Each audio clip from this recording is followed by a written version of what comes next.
Hello दोस्तों, स्वागत है आपका डीएन एजुकेटर पर। आज हम एशिया के सबसे प्रतिष्ठित अवार्ड रेमन मैग्सेसे अवार्ड के बारे में बात करने जा रहे हैं। रेमन मैग्सेसे अवार्ड 2022 के लिए केरल की पूर्व स्वास्थ्य मंत्री के शैलजा को दिए जाने की घोषणा फिलीपींस सरकार द्वारा की गई है, लेकिन उन्होंने और उनकी party CPI communist party of India ने इसको लेने से मना कर दिया है। तो आज हम इसी के बारे में गहराई से जानने वाले हैं कि उन्होंने इस इतने प्रतिष्ठित अवार्ड को लेने से क्यों मना किया, आखिर क्या है ये पूरा मामला। तो चलिए बिना किसी देरी के शुरुआत करते हैं।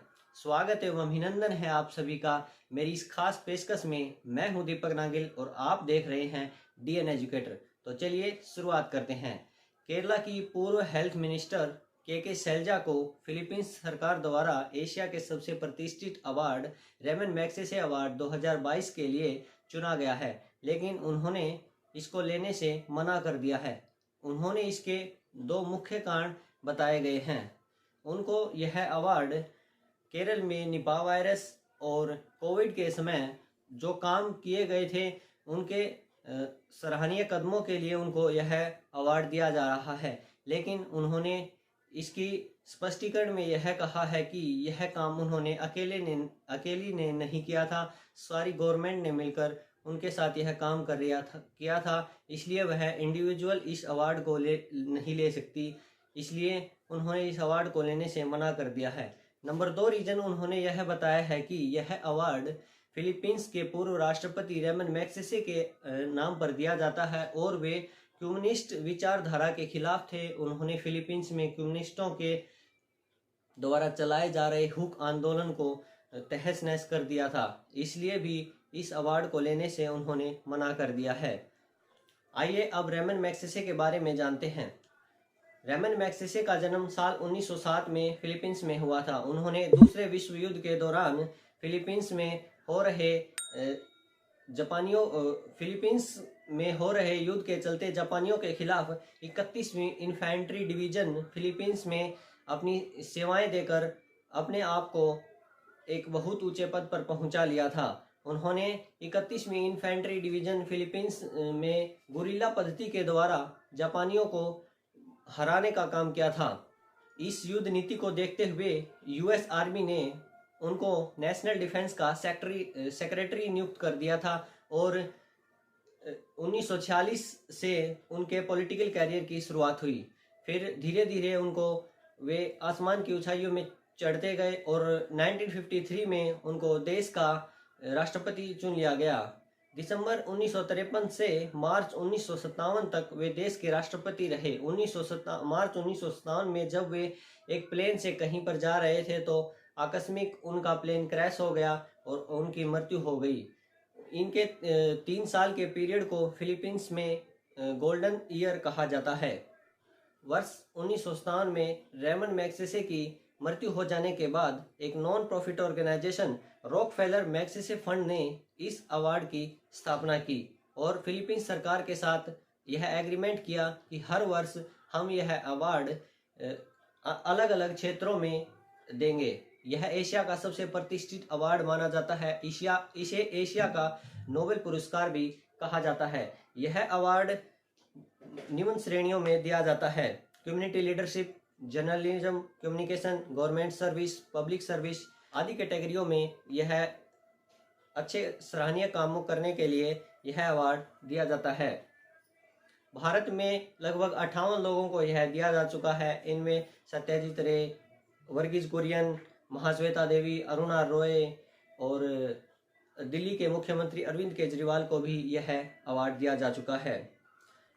आइए अब हुक आंदोलन के बारे में जानते हैं। हुक आंदोलन 1940 में द्वितीय विश्व युद्ध के दौरान जापान की कंपनियों के विरुद्ध चलाया गया था।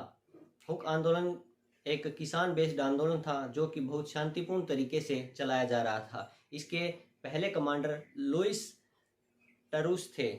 इसका पूरा नाम हुक बालाहप था। इसका शॉर्ट फॉर्म में हुक कहा गया है। द्वितीय विश्व युद्ध के दौरान जापानियों के खिलाफ यह बहुत ही अच्छे ढंग से चलाया गया और जापानियों को उखाड़ फेंकने में महत्वपूर्ण भूमिका अदा की और फिलीपींस की आज़ादी में एक नींव का पत्थर साबित हुआ। हुक आंदोलन एक well organized, highly trained profile आंदोलन बनकर उभरा, जो कि 1946 के बाद फिलीपींस में होने वाले पहले आम चुनाव में उसको बहुत ही अच्छे बहुमतों से उसके मेंबरों को फिलीपींस के लोगों द्वारा मत देकर भारी मतों से विजयी किया गया। लेकिन यूएस आर्मी ने और हुक आंदोलनकारियों के बीच मतभेद होने के कारण यूएस आर्मी ने उनके बड़े बड़े नेताओं को उठाकर जेलों में डाल दिया गया ताकि उनकी गवर्नमेंट ना बन सके। हुक आंदोलनकारियों की इस नीति को देखते हुए यूएसए की आर्मी और वहाँ की सरकार ने यह निर्णय किया कि रेमन मैग्सेसे को नेशनल डिफेंस का सेक्रेटरी नियुक्त किया गया और उन्होंने एक नई आर्मी की स्थापना की। रेमन मैग्सेसे गुरिल्ला पद्धति से काम करते थे, इसलिए उन्होंने दोबारा से हुक आंदोलनकारियों के लिए नई नई कॉलोनियाँ बनाई और उनको हथियारों के लिए पैसे दिए। वो उनको अपना मानने लगे थे, लेकिन उन्होंने उनके साथ विश्वासघात करके 1950 के बाद उनके सभी ठिकानों को उखाड़ फेंका और ऐसे ही हुक आंदोलनकारियों का विनाश कर दिया। हुक आंदोलनकारियों को उखाड़ फेंकने के लिए इन ऑपरेशन चलाया था, उसका नाम था ऑपरेशन थंडर लाइटनिंग। उन्होंने इस आंदोलन के जरिए लगभग 88 हुक्स को पकड़ लिया, 33 को मार गिराया और उनकी 500 झोपड़ियों को जला दिया। ऐसे हुक आंदोलनकारियों का नष्ट फिलीपींस में रेमन मैग्सेसे द्वारा किया गया। इसी के चलते उनको कम्युनिस्टों के विरुद्ध बताया जाता है। इसीलिए ही रेमन मैग्सेसे अवार्ड 2022 लेने से केरल की पूर्व हेल्थ मिनिस्टर के सैलजा ने मना कर दिया।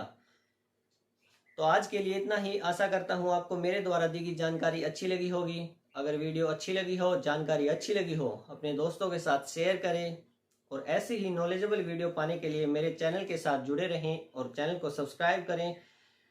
मिलते हैं नेक्स्ट वीडियो में एक और एनर्जेटिक और ज्ञानवर्धक वीडियो के साथ। तब तक के लिए नमस्कार, खुश रहें, धन्यवाद।